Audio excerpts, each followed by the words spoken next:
Vous êtes sur Star Berturan TV, merci de nous préférer, bonsoir et bienvenue dans cette édition hebdomadaire. L'essentiel de l'actu de la semaine est révisité pour vous.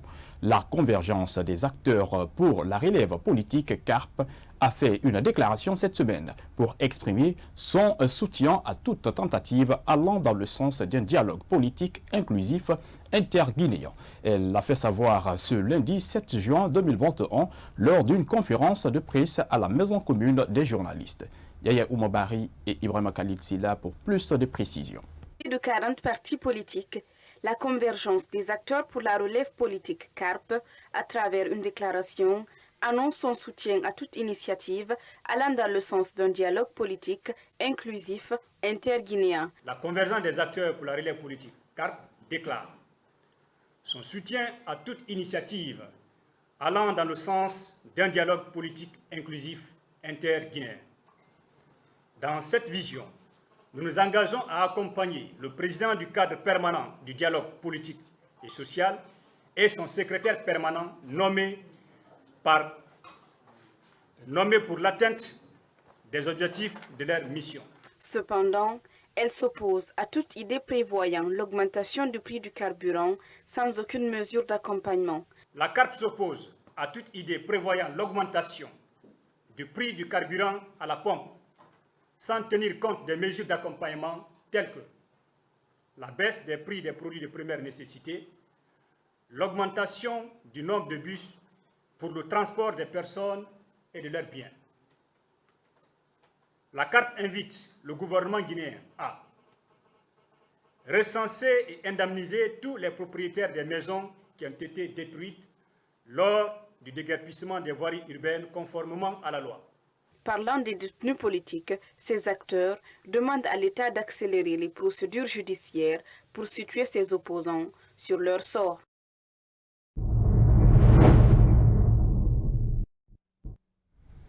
Après 5 mois d'absence en Guinée, le président du bloc libéral, Faya Milimono, a été reçu par ses militants ce mercredi 9 juin à l'aéroport international de Bessia. Faya Milimono s'est exprimé ensuite sur l'actualité sociopolitique du pays, notamment la mise en place du cadre permanent de dialogue. Nana Escondi et Alpha Oumar Diallo pour le compte-rendu. Ce mercredi soir, Dr Faya Milimono signe son retour au Bercail après 5 mois d'absence. À sa descente de l'avion, sa réaction ne s'est pas fait attendre. D'abord, sur le cadre de dialogue politique. La Guinée, notre pays que nous aimons tous, à chaque fois qu'on a fait une semaine à l'extérieur, elle nous manque. Donc on est content d'être là. Sinon, en ce qui concerne Fodé Bangoura, il connaît les acteurs majeurs de l'échiquier politique guinéen, que ce soit du côté de l'opposition, certains ont été des premiers ministres au moment où ils étaient aux affaires. Autour d'Alpha Condé, il y a aujourd'hui un nombre important de ceux qui ont appartenu au PUP.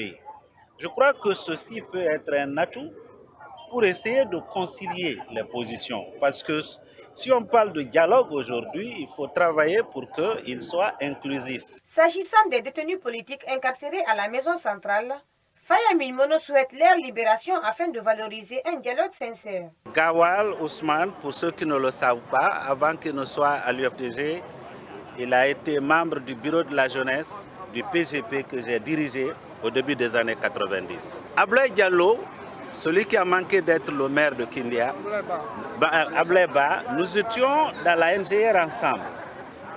Les voir en prison, ce n'est pas leur place là-bas. J'y ai vécu la prison de Conakry, je sais ce que ça veut dire. Nous pensons que les actes forts doivent être posés. Ce ne sont pas des criminels. On peut les contrôler judiciairement pendant que cette procédure qui prend du temps, n'est-ce pas, continue. Nous voulons nos amis dehors. Le président du bloc libéral semble tourner la page des mauvais souvenirs des dernières élections et appelle les militants à la mobilisation pour la conquête du pouvoir à l'horizon 2026.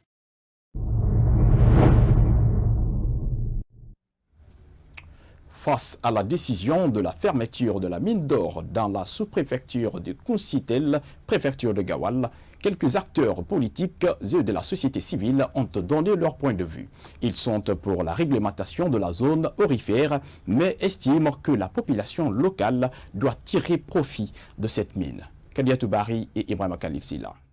D'entrée de jeu, Sekounana Silla, membre du RPG Arc-en-Ciel, s'est réjoui de la découverte d'une mine d'or à Kunstel, dans la préfecture de Gawal. Je pense que c'est une richesse de plus pour notre pays en général, en particulier pour Gawal et environ. Je pense que les autres parties du pays doivent pouvoir prendre l'exemple sur ce qui se passe négativement en Côte-Guinée en matière d'exploitation minière artisanale. Pourtant, les autorités locales de la baie et Bokeh ont décidé de la fermeture de cette mine d'or qui, en moins d'une semaine, a causé la mort de 6 personnes. Cet activiste demande une réglementation à ce niveau. Il estime également que la population locale doit tout de même tirer profit de cette mine. C'est vraiment un ouf de soulagement, c'est une très grande opportunité. Je ne pense pas que ça va être une très bonne solution d'interdire systématiquement la mine, mais il faut travailler à réglementer, n'est-ce pas, le travail dans ces mines-là, parce que vous voyez, ce sont des personnes désespérées qui, au lieu de venir emplir les grandes villes et s'adonner à la criminalité et à d'autres formes d'enrichissement illicite, n'est-ce pas, vont dans les mines et trouvent là-bas les moyens de subvenir aux besoins de leur famille. Ces interlocuteurs ont aussi invité la population guinéenne à la vigilance face à des conséquences désastreuses liées à l'exploitation artisanale des mines.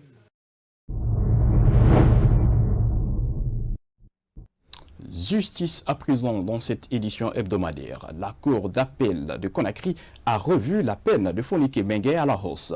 Elle l'a condamné à 3 ans d'emprisonnement ferme se fondant sur l'article 519 du Code de procédure pénale ce jeudi 10 juin 2021.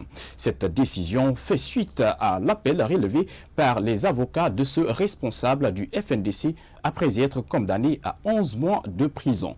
Alpha Omar Diallo pour le compte rendu.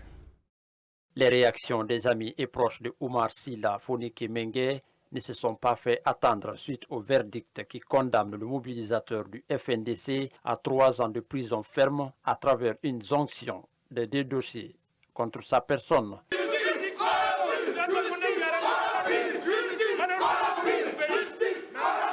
Cette décision intervient suite à l'appel des avocats de Fonike Mengue après être condamné à 11 mois de prison en première instance.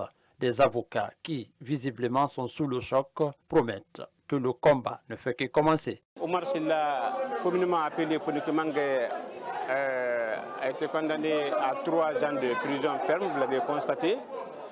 Et à cet effet, la défense ne va pas se limiter là. La défense continue le combat jusqu'au bout. Poursuivant, et d'être surpris de cette décision qu'il qualifie de bancale et compte faire recours pour que son client soit libéré. Bon, vous savez, la défense ne s'attendait pas. La défense s'attendait les relax pur et simple de Fonike Mengue, mais une surprise pour la défense. Fonike Mengue est condamné à 3 ans de prison ferme, donc une décision bancale. Donc nous allons user de nos voies de recours pour aller devant la Cour suprême. Dès maintenant, là, nous allons exercer les voies de recours. L'opposant au 3e mandat d'Alpha Condé est reconnu coupable de participation à un attroupement non armé, communication et divulgation des fausses informations, menaces de violence. Notamment, il est en prison depuis le 29 septembre 2020. Le combat continue jusqu'à la victoire finale. M. Alpha Condé n'a pas raison. Il a tort de faire le 3e mandat. Le peuple guinéen est contre le 3e mandat. Il continuera à être contre le 3e mandat.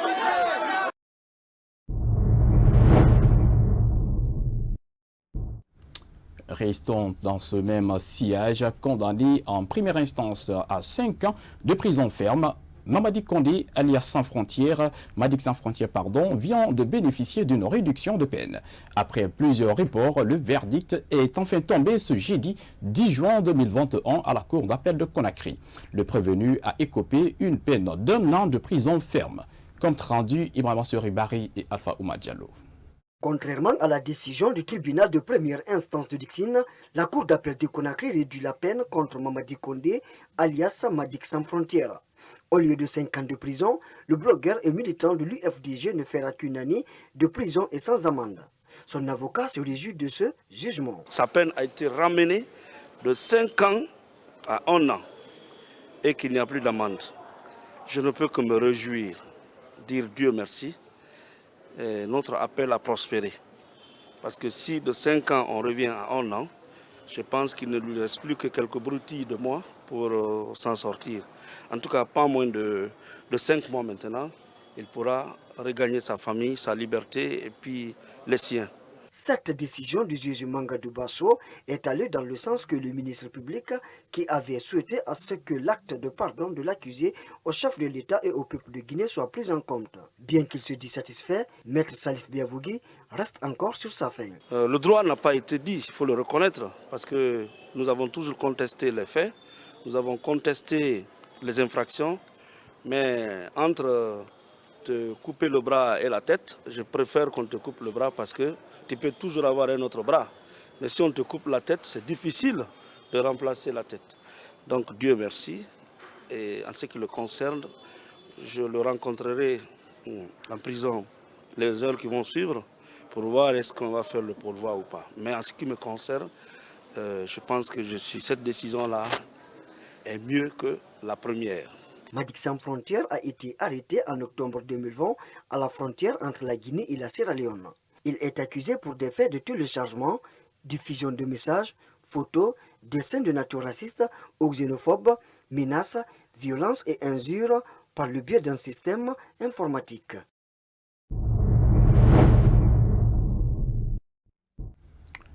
Un député guinéen du nom de Mamadou Kaliba, premier vice-président de la Commission Nouvelles Technologies de l'Information et de la Communication à l'Assemblée nationale, propose le rétablissement de la peine de mort dans le pays. Selon lui, cela permettra la réduction du nombre d'assassinats et de viols.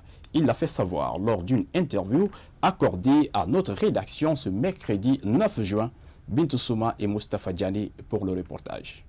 Face aux multiples cas d'assassinats et de viols sur le genre, un député à l'Assemblée nationale guinéenne souhaite le rétablissement de la peine de mort pour freiner ces fléaux dans le pays. À longueur de journée, à longueur de nuit, nos concitoyens sont assassinés, tués, des filles sont violées, ces personnes tuées. Ces personnes, ces jeunes filles violées, ces bébés violés, qui perdent presque leur vie. N'ont-ils pas droit à la vie? Mais le plus souvent, lorsque ces assassins ou ces meurtriers sont en prison, on les condamne à perpétuité, ils s'évadent et récidivent. Je salue l'effort des compatriotes qui se sont battus corps et âme pour abolir la peine de mort. Mais je voudrais leur dire de penser à ceux qui sont tués, à ceux qui sont violés. La peine de mort est pourtant abolie par la Constitution guinéenne en son article 6. L'honorable Mamadou Kaliba compte très prochainement mobiliser d'autres députés pour la même cause. Je vais préparer une pétition. Je vais demander à mes collègues députés qui ont les mêmes idées, qui s'engagent pour signer cette pétition. Si les tueurs, si les violeurs savent que la peine qui leur sera infligée est plus pénible que celle infligée maintenant, et que si ils sont appréhendés, ils ne s'en sortiront pas, je suis sûr et certain que ce fléau va diminuer. Je demande à ceux qui sont chargés, à l'autorité chargée de gérer ces différents problèmes, de les gérer avec la plus grande rigueur et de ne plus accepter que ces bandits de grand chemin sortent, que s'ils sont condamnés à perpétuité, qu'ils restent à perpétuité là où ils sont et qu'ils soient surveillés. Un projet de loi sera à cet effet déposé à l'hémicycle après les consultations avec les députés consentants.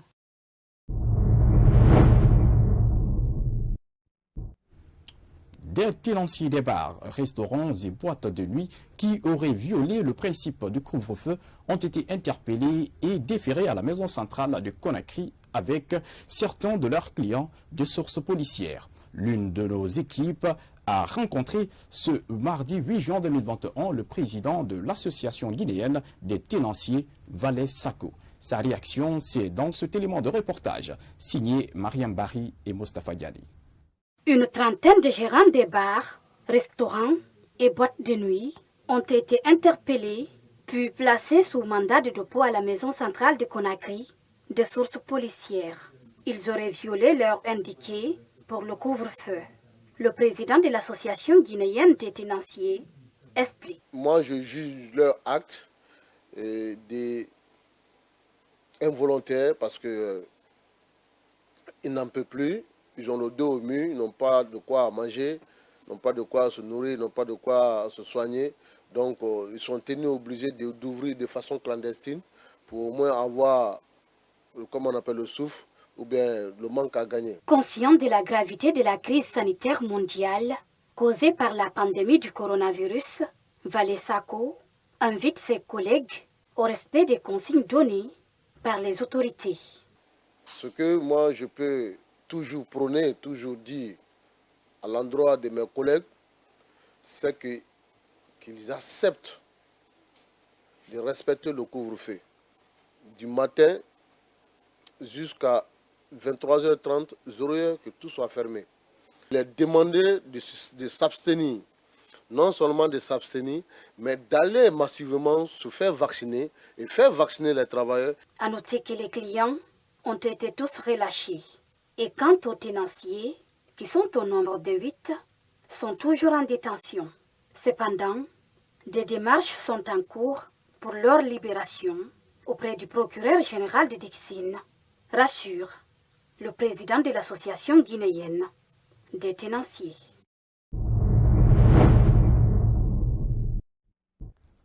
Le 24 juin 2014, alors en séjour à Cancan, à la veille des élections présidentielles de 2015, le président Alpha Condé avait lancé les travaux de profilage et de bitumage de la route nationale numéro 6 Cancan-Kissidougou.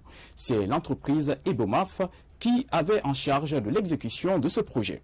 Mais depuis plusieurs mois, elle a tout remballé et quitté le pays sans avoir bitumé même un centime. Pendant ce temps, les victimes de déguerpissement, notamment les citoyens de Makono, une localité située à 15 km de Cancan, demandent à ce qu'ils soient dédommagés suite à la démolition de leur maison.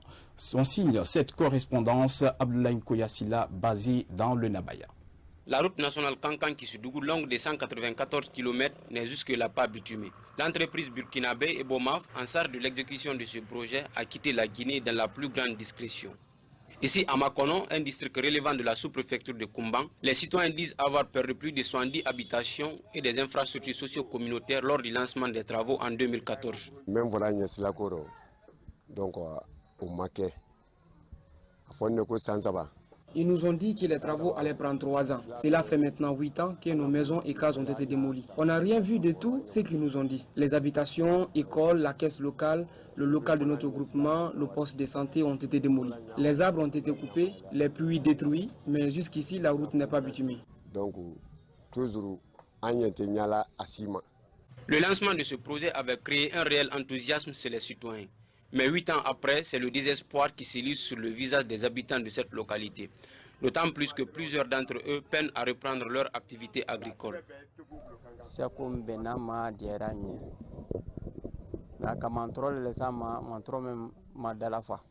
On a aimé et embrassé ces projets, mais il n'a causé que des soucis inexplicables. Nos cultures ont été détruites. Lorsqu'on mettait pied à Makono, on se croyait dans une localité en conflit. Elle était complètement dévastée. Les maisons en tôle, en paille, les puits et les fourrages n'ont pas été épargnés. Nous sommes les pauvres, nous n'avons pas de force.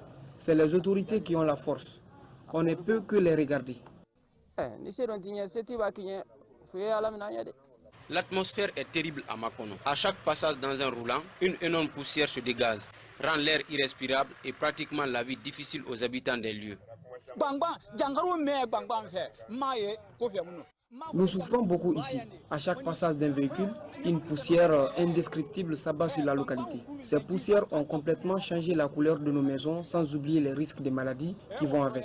Nous sommes aussi confrontés au manque d'eau, parce qu'ils ont détruit nos défourages.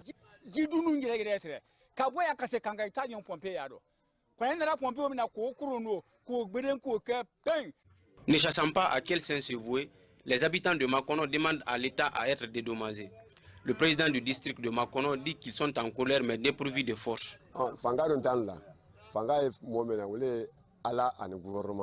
C'est Dieu et le gouvernement qui ont la force, pas nous. Là où nous sommes comme ça, nous sommes en colère, mais dépourvus de force. On ne sait quoi faire. Ils doivent nous aider, même s'ils ne bitument pas la route nationale, mais ils n'ont qu'à nous dédommager. Ils ont dit qu'ils allaient le faire, mais jusqu'à présent, on ne voit rien.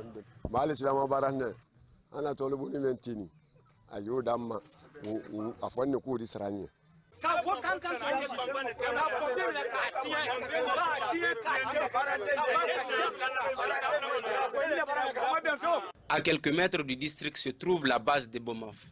Mais de nos jours, plus rien ne reste sur les lieux après la disparition de cette entreprise étrangère sans aucune explication, sauf des maisons décoiffées. Récemment, une entreprise de la place a repris le projet et a procédé au bitumage de 2,5 km. Mais selon les informations, elle s'est heurtée à un manque de financement.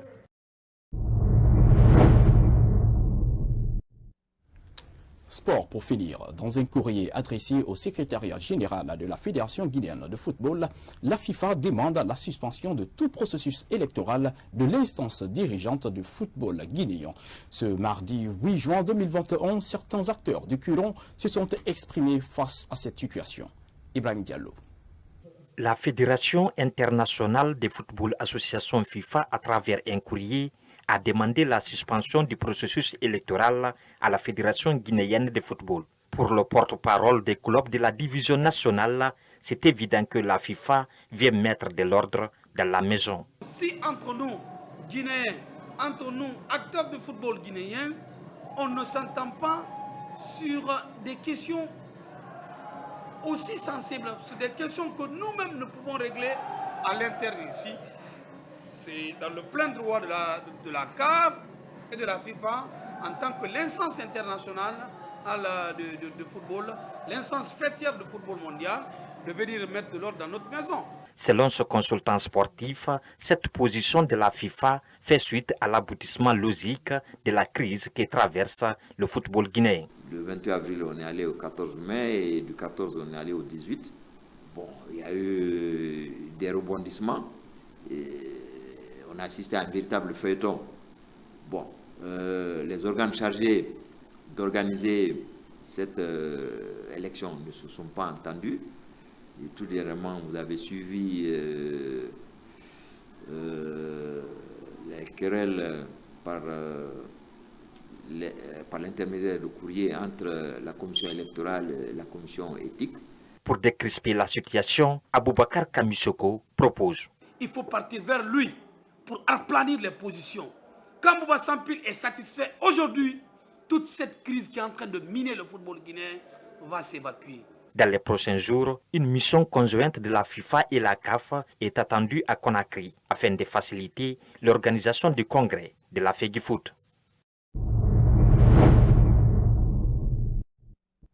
C'était tout l'essentiel de l'actu de la semaine révisité pour vous. À tous, merci de l'avoir suivi. Surtout prenez soin de vous car chaque jour est une vie.